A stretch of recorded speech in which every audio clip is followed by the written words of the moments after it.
একটা দাঁড়া বড়, একটা দাঁড়া ছোট। সেই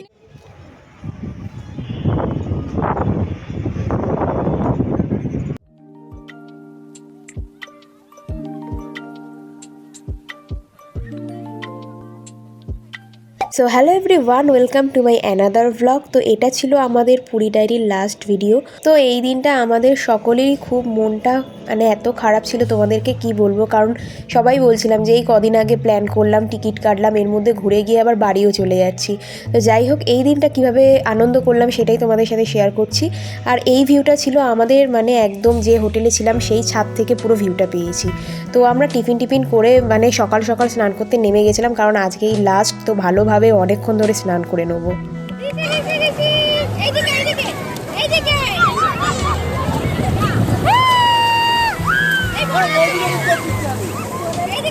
দেন স্নান টান সেরে আমি আবার ছাদে উঠে গিয়েছিলাম, কারণ চুল টুলগুলো এত বাজে অবস্থা হয়ে গেছিলো, শ্যাম্পু করে শোকানোর জন্য চলে গিয়েছিলাম। তো ফেসের আর স্কিনের অবস্থা খুবই খারাপ ছিল, হেয়ার পুরো ড্রাই হয়ে গেছে। জানোই তো ওই সবে জায়গায় গেলে কীরকম স্কিন বা হেয়ার সব কিছুরই মানে ড্যামেজ হয়ে যায়। তো আমারও ঠিক তাই অবস্থা হয়েছিল। তো এরপরে আমরা রেডি হয়ে চলে গিয়েছিলাম গুপ্ত বৃন্দাবন, যেটা মানে পুরী থেকে মানে পুরীর মন্দির থেকে আরেকটু যেতে হয়, কত কিলোমিটার সামথিং আমার এখন মনে নেই। তো ওখানে চলে গেছিলাম। ওখানে টিকিট সিস্টেম রয়েছে, 10 টাকা করে টিকিট। তো আমরা সেখানে ঢুকে গিয়েছিলাম।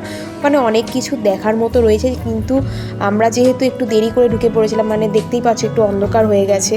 তো ঠিক আছে, যা ঘুরেছি তাই অনেক। তো প্রথমেই তোমরা প্রভুর সাথে দর্শন করে নাও তোমরা। তো এইটা নিয়ে আমার সেকেন্ডবার হচ্ছে আমি এই গুপ্ত বৃন্দাবনে ঢুকেছি। তো ফার্স্টবার যখন এসেছিলাম তখন এইটা মানে অতটা মানে চল ছিল না, অত লোক আসতো না এখানে। কিন্তু এখন এটা মানে বলতে গেলে পুরীর আর একটা ট্যুরিস্ট প্লেস হিসেবে কিন্তু এটা ধরা হয়।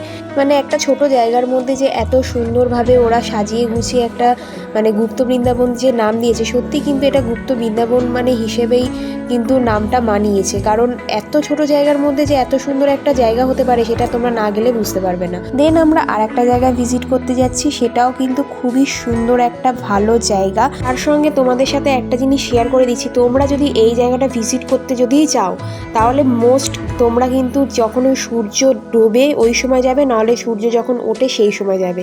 হ্যাঁ, তোমরা ঠিকই ধরেছো, আমরা গিয়েছিলাম নীলাদ্রি বিচ, কিন্তু আমাদের কপাল মানে এত খারাপ, একটা দিন বৃষ্টির জন্য আমাদের সব কিছু গোলমাল হয়ে গেছিলো। তো সব প্ল্যানিংগুলোও মানে ঘেটে হয়ে গেছিলো। তো এই জায়গাটা আমরা এই সময় ভিজিট করার জন্য আমরা কোনো রকম ভালো ফটো তুলতে পারিনি। এর জন্য আমাদের 3 বোনের যে এত মন খারাপ ছিল তোমাদেরকে কি বলবো। তো আমাদের লাগেজ ফাগেজ আগে থেকেই গোছানো ছিল। তো আমরা ঘুরে থেকে এসে একটু রেস্ট নিলাম, নিয়ে কিছু খেয়ে বেরিয়ে পড়েছিলাম ট্রেন ধরার উদ্দেশ্যে, কারণ আমাদের আজকের এটাই ছিল লাস্ট দিন। তো যাওয়ার সময় খুবই মন খারাপ লাগছিল যে সত্যি ভগবান না ডাকলে হচ্ছে তার দ্বারে আসা যায় না। অনেক প্ল্যান করে ক্যান্সেল হয়ে গেছে, তারপরে আমরা আবার হচ্ছে প্ল্যান করে অ্যাটলিস্ট ঘোরাটা সাকসেসফুল পুরো হলো। আবার যখন প্রভুর ডাক পড়বে তখন আবার নিশ্চয়ই আমরা হাজির হয়ে যাব প্রভুর দর্শন করতে। প্রচুর মন খারাপ, তার সাথে কিন্তু ভালো স্মৃতির সম্মান নিয়েও আমরা হচ্ছে বাড়িতে ফিরছি। যখনই এই ভিডিওগুলো নিজেরা খুলে দেখবো তখনই মানে এইসব দিনগুলোর কথা মনে পড়বে যে কেমনভাবে কিভাবে কাটিয়েছিলাম দিনগুলো। তো এই ছিল আমাদের পুরী জার্নির 4টে পার্ট। তোমাদের কোন পার্ট সব থেকে বেশি ভালো লাগলো সেটা অবশ্যই কমেন্ট বক্সে জানিও। দেখা হবে আবার নেক্সট কোনো ভিডিওতে। Till then by.